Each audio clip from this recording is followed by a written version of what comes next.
Hey folks, to make a long story short, the Silver Sword closed its flower Sunday night. Took a little bit less time than it took for it to open its flower. And Monday morning, I cut the flower off and made a little video about it, and promptly, like a dumbass, accidentally deleted the video. And since then, it's been nothing but a series of video making misadventures. It is now Tuesday, and this has got to be close to the 10th video attempt to get this down. At any rate, the flower's now gone. It's been sheared off with my trusty Felco pruning shears, and the caterpillar broke this morning. It just began flipping over from the very moment I guess the cut was made, and it's begun to rot and go soft, and it just broke under its own weight. And the top half, the top part of it, the part that was pointing to the left that looked just like the flower that was pointing to the right when the flower was closed. Well, that's what it looks like now. And it's also fraying at the base and peeling off. It should be completely off, I would imagine, by tomorrow. It'll fall off with gravity, and then what remains is the stalk, I guess. And I don't know how long it's going to take for that to fall off, but I'm even noticing more growth nodes here on the stem as we speak. What's going to happen is, as soon as this leaf is done unfurling and hardening, and this leaf comes out and is done hardening and unfurling, that's when I'm going to make the cut. So in another week, maybe. I might even just let it go, and I'll wait for both leaves to unfurl. That's a good time to wait for. So at any rate, that's what's happening now. And that's where we are now with the Silver Sword. Then, after this goes into its new tube, I break this down, cut out the baby tissue as well, this nice little sprout, get that into a cup with some sphagnum moss to root prior to its being placed on a tube. And then I'll have 1, 2, 3, 4, and then the workroom tube makes 5 Silver Swords on tubes. Plus, then once this is cut, I'll have this piece in the factory room as a base plant. So yeah, that's what's in store. And then this pot I'll probably use as the upsizer for the avocado, which I want to upsize this year. I think it's beginning to get root bound. I want it to get a little root bound. I don't want it to explode in growth. You know, I've only got 8 foot tall ceilings, and this is a 30, 40 foot tree, easy, from what I remember of my one day working, helping to pick avocados in an avocado grove, or orchard rather, a small commercial orchard on the coast of the Mediterranean way back in the day when I was gallivanting about. Yeah, but I do think it is starting to get root bound, and I don't want it to get too stunted or damaged, but I do want to control its growth. So I think going from an 8-inch to a 10-inch, a 1 gallon to a 2 gallon pot is just fine, and there is the 2 gallon pot. And then I think the very largest next size up is a 14 to 16-inch planter, and then it's done. And it'll have its a spot of royalty here in the corner, or somewhere else in the house with its own little dedicated spotlight to grow under, and we'll see what happens with it as time goes on. I'm going to have to kill it eventually, but in the meantime, it's a fun little project, you know? Hey, why not? It's a tree, and trees are our friends. Okay, moving on. So that's the story with the Silver Sword. Moving on, I top chopped the Black Dragon Coleus again. So now we have 2 pots here, but the right one is also now going to be branching out. It's already got little buds forming on either side of the stem. At the node right there, you can see on the left side there, and on the right side there, little babies coming out from either side. I am also waiting on the corms for the Alocasia aslanii. This one is putting out a new leaf. We'll see where that goes. This Alocasia Ivory Coast is putting out a new leaf. We will see where that goes. It's putting out actually a second leaf. The first leaf came down with something on the tip, and now there's another leaf coming out. And I don't know if it's got something on the tip as well or not. I think I'm overwatering this puppy a little bit, so I'm backing off a little, and we'll see what happens. The Pink Princess here has another leaf coming in. The Alocasia cuprea mother colony is now in the process of expanding its first leaf to manufacture and emerge since the cutting, the big massacre and migration event. The Dieffenbachia vesuvius is doing swimmingly well in spite of not being that visible. I do like that spot for it. It just needs to be oriented a little bit better and moved around a little bit. We'll get to it eventually. Again, there is the Pink Princess. The baby Pink Princess has given me another Uki leaf. This was the leaf I expected to come out immediately after that leaf, instead of that leaf coming out immediately after that leaf. So now we're back to that. And that's what I was expecting. I think it needs to get even worse on the next leaf, and then it'll come out normal. I hope.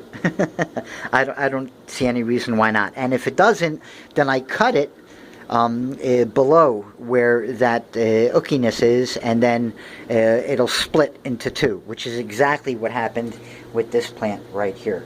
And this plant right here, by the way, I'm going to be splitting by cutting the right side stem very shortly above the where it's split, because it veered right off the pole, and the left side stem has centered itself directly over the hole openings.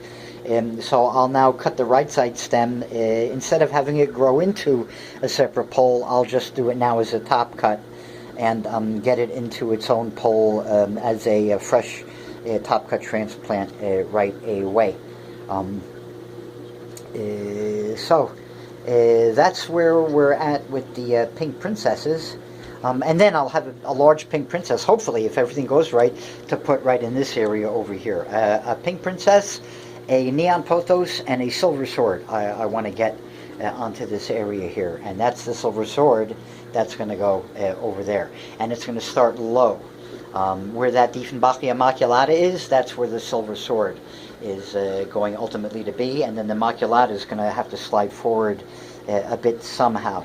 I may just put it here where the Panther and the Aglionemas are, and then work them into this area here a little bit better.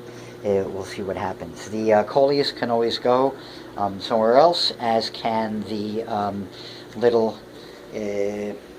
I put together two Milos, or Mellows, into one 6-inch pot, and I'm rotating it now every couple of days, or at least twice a week, because I want to see what happens when they begin to grow in jewel form next to each other. I cheated to get the pot to fill quickly, but I really want to see what these look like growing in jewel form. I really like the cuprea when it gets its leaves growing all the way around in a circle. I might leave one or two of them to grow all on one plane, like that, all the leaves facing one direction. But I do want to get at least this one to really have a nice, even, semi-symmetrical appearance, if I can wangle it. We'll see. I am a fan of nature's symmetry, when it occurs.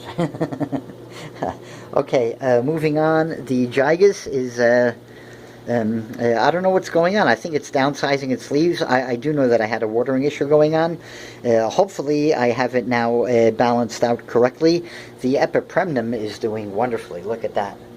The leaf is coming back with some variegation on it, and it is long. Look at that. We have now upsizing leaf to leaf to leaf on the Epipremnum. I couldn't be happier. It took me a year to get this plant turned around, from arriving as a spider mite covered and infested mess. Here is the Adansonii, also I think back and on the mend. I honestly don't know what's causing this. It is not thrips. It is not mealybugs. It is not spider mites. I'm not sure. I'm 99% sure I don't have flat mites. I don't know what it is. I thought that this was mites. This white dotting here. That it looks like tiny little dots. But number one, they're static. They don't move. They don't wipe off. I'm pretty sure it's a mineral deposit or just something else. Don't know what to tell you. But I don't think I have any kind of insect pest. Acaricid or Acarid, I don't know, with the spider family,